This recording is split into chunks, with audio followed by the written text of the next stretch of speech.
శ్రీమాత్రే నమ. జై గురు దత్తాత్రేయ నమ. ఈ వీడియోలో మనం కన్యా రాశి వారికి నవంబర్ 23 నుంచి 29 మధ్యలో జరగబోయే వార ఫలాలు పరిశీలించినప్పుడు ఈ వారంలో ప్రధానంగా కన్యా రాశి వారికి 3 గ్రహాలు 3వ స్థానంలో సంచరించడం జరుగుతుంది. అందులో ప్రధానంగా బుధగ్రహం దశమ రాశ్యాధిపతిగా బుధుడు తృతీయ స్థాన సంచారం, అది వృశ్చిక రాశి అవడం, శత్రు రాశి అవడం వల్ల ప్రధానంగా వృత్తిలో కొన్ని అనుకోని ఇబ్బందుల వల్ల వేరే ఉద్యోగంలోకి మారడం కానీ, కొన్ని వృత్తిపరమైనటువంటి మార్పులు చేర్పులు ట్రాన్స్ఫర్ లాంటివి జరిగే అవకాశం ఉంది. మరి ప్రైవేట్ ఉద్యోగం లాంటిదైతే ఉన్న ఉద్యోగాన్ని మానివేసి వేరే ఉద్యోగం ఎత్తుక్కోవలసి రావచ్చు. ఏదైనా వృత్తిపరంగా కొన్ని మార్పులు ఈ రాశి వారికి రావడం, అలాగే సహజంగా దగ్గర బంధువులతో కొన్ని విరోధాలు, మనస్పర్ధలు, అభిప్రాయ భేదాలు రావడం, కొన్ని ముఖ్యమైనటువంటి ప్రారంభించిన పనులు ఈ వారంతో ఆగిపోవడం కూడా జరిగే సూచనలు ఉన్నాయి. ఫర్దర్గా వ్యయాధిపతి రవి కూడా 3వ స్థానంలో ఉన్నాడు.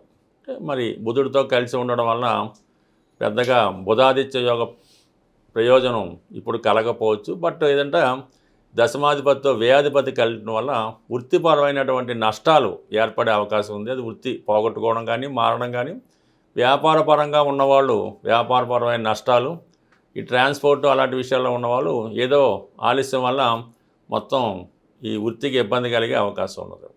అయితే మరి కుజుడు, సహజంగా కుజుడు ఈ కన్యా రాశి వారికి ఏ భావంలో ఉంటే ఆ భావాన్ని చాలా వరకు పాడు చేయడం జరుగుతూ ఉంటుంది. మరి 3వ స్థానంలో కుజగ్రహ సంచారం జాతకుడు బంధు విరోధాలు, ఏదైనా ఒక ప్రమాదాలు లాంటివి కూడా, యాక్సిడెంట్లు కానీ, చిన్న చిన్న గాయాలు కానీ వచ్చే అవకాశం ఉంది. కాబట్టి ఏదైనా ప్రయోగాలు చేయకుండా జాగ్రత్తగా ఉండవలసింది. అలాగే వాహనాలు జాగ్రత్తగా నడపడం, తగు విధంగా ఈ సేఫ్టీ మీద సాధించడం కూడా తప్పనిసరిగా జాతకుడు చేసుకోవాల్సి ఉంటుంది.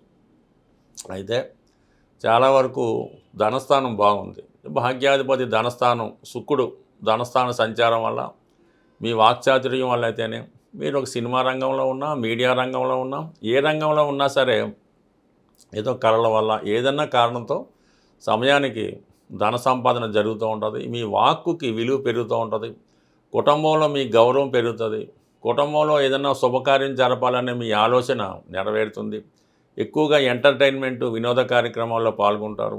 చాలా కాలంగా దూరంగా ఉన్నటువంటి మీ కుటుంబ స్త్రీలు, అంటే మీ అక్కయ్య, మీ భార్య, సిస్టరు, కుమార్తె, కోడలు, ఇలాంటి వాళ్ళు మళ్ళా తిరిగి మీ కుటుంబంలో కలుసుకొని కుటుంబ సమేతంగా ఏదైనా ఒక ముఖ్యమైనటువంటి కార్యక్రమాల్లో పాల్గొనడం జరుగుతూ ఉంటుంది. అదే ఈ నెల 26వ తారీఖున శుక్రగ్రహం కూడా తృతీయ స్థానంలోకి మారడం జరుగుతుంది. ఇది అనుకోకుండా కొన్ని ప్రయాణాలు చేయవలసి ఉంటుంది. అలాగే కొన్ని ముఖ్యమైన ప్రయాణాలు కూడా అనుకోకుండా ఆగడం కూడా జరిగే అవకాశం ఉంది. ఎస్పెషల్లీ ఈ రాశిలో ఉన్నటువంటి స్త్రీలకి ఈ వారం 26 తర్వాత కొన్ని అనుకోని అనారోగ్య సమస్యలు లాంటివి వచ్చే అవకాశం ఉన్నది.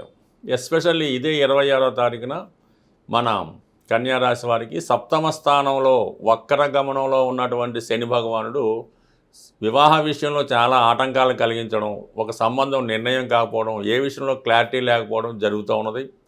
ఇప్పుడు ఈ నెల 26వ తారీఖున వక్రగమనం నుంచి రుజుమార్గంలోకి శని భగవానుడు రాబోతున్నాడు. సో ఏదైనా క్లారిటీ ఈ సమయంలో ఈ వివాహ విషయంలో అసలు సంబంధం అవుతుందా అవదా అని నిర్ణయం అవుతుంది.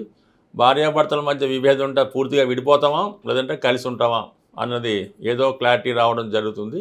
వృత్తిపరంగా వివిధ రకాల అవకాశాలు కాకుండా ఏదో ఒక దాంట్లో మీరు వృత్తిపరంగా ప్రయత్నం చేయడం వల్ల వృత్తిలో కూడా డిసైడ్ అయ్యే అవకాశం ఉంది. అంటే సప్తమం అన్నది దశమాతు దశమం అవటం వల్ల సప్తమంలో ఉన్నటువంటి ప్రతి గ్రహం కూడా వృత్తి మీద ప్రభావం చూపుతుంది. గత కొంతకాలంగా సప్తమంలో ఉన్నటువంటి శని వక్రించి ఉండడం వలన ఈ వృత్తిలో, అంటే ఉద్యోగ ప్రయత్నాలు చాలా వరకు కన్ఫ్యూజ్గా మారడం, దగ్గరికి వచ్చి మిస్ అవ్వడం, ఈ వ్యాపారంలో క్లారిటీ లేకపోవడం ఇవన్నీ జరిగి ఉంటాయి. ఎస్పెషల్లీ ఈ సమయంలో వృత్తిపరమైన స్టెబిలిటీ వస్తుంది, వివాహపరంగా స్టెబిలిటీ ఉంటుంది. ఇక ఫైనల్గా మనకి 12వ స్థానంలో కేతుగ్రహ సంచారం అనవసర వ్యయాలు, ఏదన్నా విషయం లేకుండా వాళ్ళని వీళ్ళని సంప్రదించడం, ఏ జ్యోతిష్కులను సంప్రదించడం, వైద్యుల్ని సంప్రదించడం, ఏదో ఒకటి సంప్రదించడం, వాళ్ళు ఏదో ఒకటి చెప్పడం, ఆ విధంగా ధన నష్టపోవడం కూడా జరుగుతుంటుంది. కాబట్టి ఏదైనా ఒకరిని సంప్రదించే ముందు మంచి క్లారిటీగా మంచి అనుభవం ఉన్న వాళ్ళని సంప్రదిస్తే మంచిది తప్ప ఎవరిని పడితే వాళ్ళని సంప్రదించడం వల్ల కూడా చాలా ఇబ్బంది కలుగుతుంది. బట్ ఏదైనా ఈ రాశి వారికి గురువు యొక్క అనుగ్రహం సంపూర్ణంగా ఉండడం వల్ల ఎవరు ఎన్ని రకాలుగా ఇబ్బంది పెట్టినా కూడా చివరికి అంతిమ విజయం మీకే రావడం జరుగుతుంది. ఇంకా పూర్తి సక్సెస్ మీకు రావాలంటే మరి నిరంతరం వీలైతే ప్రతిరోజు విష్ణు సహస్రనామ పారాయణ చేయడం వల్ల, బుధవారం రోజు విష్ణుమూర్తి ఆలయంలో తులసి దళాలతో పూజ చేయడం వల్ల, ఇదంతా వీలు కాకపోతే కనీసం గోవిందనామాలన్నా చదవడం వల్ల కన్యారాశి వారికి ఎటువంటి సమస్య అయినా సంపూర్ణంగా పరిష్కారం అవుతుంది. ఏదైనా మనం మార్గశిర మాసంలోకి ప్రవేశించాం, ఎంత గొప్ప ఆర్థికపరమైనటువంటి ఇబ్బందుల్లో ఉన్నవాళ్ళైనా దాని నుంచి బయటపడడానికి ఒక సులభమైనటువంటి మార్గం కేవలం ఈ మార్గశిర మాసంలో ఉండడం జరుగుతూ ఉంటుంది. మార్గశిర మాసంలో వచ్చే గురువారాలు అంటే కొన్ని ప్రాంతాల్లో లక్షవారం అని కూడా అంటుంటారు. మీరు లక్షవారం రోజు ఇది స్త్రీలు పురుషులు కూడా ఆచరించవచ్చు. చక్కగా శుచిగా శుభ్రంగా మీరు మీ పూజా మందిరాన్ని కానీ ఒక శుభ్రమైనటువంటి ప్లేస్ని కానీ ఎన్నుకొని శుభ్రంగా ఒక పీటని అందంగా అలంకరించి దాని మీద కొద్దిగా బియ్యం పరిచి దాని మీద ఒక కలశం పెట్టవలసి ఉంటుంది. ఈ కలశం అన్నది స్టీల్ది అయితే మాత్రం వద్దు. మీరు ఏదైనా మట్టిదన్నా పెట్టుకోండి, ఇత్తడిదన్నా పెట్టుకోండి, వెండిదన్నా పెట్టుకోండి, కానీ స్టీల్ పాత్ర కాకుండా ఒక మంచి పాత్ర అంటే కలశం లాంటిది పెట్టుకొని అందులో శుభ్రమైనటువంటి వాటర్ గంగాజలం లేదంటే మినరల్ వాటర్ పోసి అందులో కొద్దిగా పసుపు వేసి ఒక పగడం, ఒక ముత్యం, ఒక వెండి నాణ్యం, ఒక బంగారు నాణ్యం కానీ వస్తువు కానీ ఉంగరం కానీ ఏదో ఒకటి, అలాగే ఏదో కాపర్ కాయిన్ అంటే మొత్తం 5 రకాలు అందులో వేయవలసి ఉంటుంది. ఇవి 5 కూడా అందులో వేసి అలాగే 5 రకాలు ఫలాన్నిచ్చే ఆకులు అంటే మామిడాకు, సీతాఫలం ఆకు, ఇటువంటివి 5 అందులో కలశంలో వేసి దానిపైన ఒక మంచి కొబ్బరికాయ, మంచి మొదటిది కొబ్బరికాయను కూడా బాగా అలంకరించి కొబ్బరికాయ పెట్టి అది అమ్మవారి రూపంగా మీరు దాన్ని అనుకొని లక్ష్మీ స్తోత్రాన్ని అంటే లక్ష్మీ అష్టోత్తరం అంటే విష్ణు సహస్రనామంతో కలిసి ఉంటుంది. ఆ లక్ష్మీ స్తోత్రాన్ని చదవడం వల్ల వీలైతే 3 సార్లు భక్తి శ్రద్ధలతో చదివి అమ్మవారికి పాయసం నైవేద్యం పెట్టవలసి ఉంటుంది.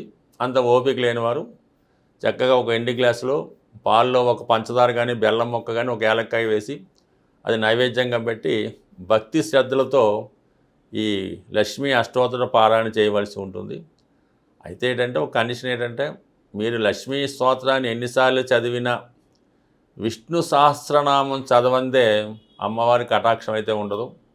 కొద్దిగా మీరు శ్రమ అనుకోకుండా భక్తి శ్రద్ధలతో ఈ 2 చదవడం వల్ల ఈ మార్గశిర మాసంలో వచ్చే గురువారాలు చేయడం వల్ల ఇప్పటి వరకు ఈ ప్రయోగం అంటే ఈ పూజ చేసి మేము ఫలితం పొందలేదు అన్నవాడు నాకు ఇప్పటిదాకా కనబడలేదు. ఇంచుమించుగా ప్రతి సంవత్సరం ఎన్నో మంది అంటే ఇంకా విధి విధానం చాలా ఉంటుంది. ఇది ఒక సింపుల్ మెథడ్. దీన్ని విధి విధానంగా ఆచరించడం వల్ల కంపల్సరీగా మీకు ఉన్నటువంటి ఆర్థిక పరమైనటువంటి సమస్యలు తగ్గితే చాలా శుచిగా ఉండవలసి ఉంటుంది అన్నమాట. ఇప్పుడు అమ్మవారికి ఎస్పెషల్లీ లక్ష్మీ అమ్మవారికి చాలా శుచిగా ఉండాలి. ఎటువంటి మైల అంటూ అటువంటి తగలకూడదు. దాని పక్కన చుట్టూ చెత్త చెదారం వేయకుండా పర్టికులర్గా కుదిరితేనే మీ ఇంట్లో ఈ ప్రయోగం అన్నది చేయవలసి ఉంటుంది. కొన్ని ఇళ్లలో కుదరకపోవచ్చు. అటువంటి వాళ్ళు ఏదైనా ఒక నిశ్చలమైనటువంటి ప్రదేశంలో ఏ గోశాలలోనో అలా చేసుకోవాలి తప్ప ఈ క్లమ్జీగా గత్తరగా ఉన్నటువంటి ఇళ్లలో చేయడం వల్ల అదృష్టానికి బదులు మరేదో వచ్చే అవకాశం ఉంది. కాబట్టి జాగ్రత్తగా చేసుకోండి. ఇవన్నీ చేయలేని వారు ఈ మార్గశిర మాసం అంతా కూడా విష్ణు దేవాలయాన్ని సందర్శించడం వల్ల చాలా వరకు మీరు అనుకున్నది 100% జరిగే అవకాశం ఉంది. స్వస్తి.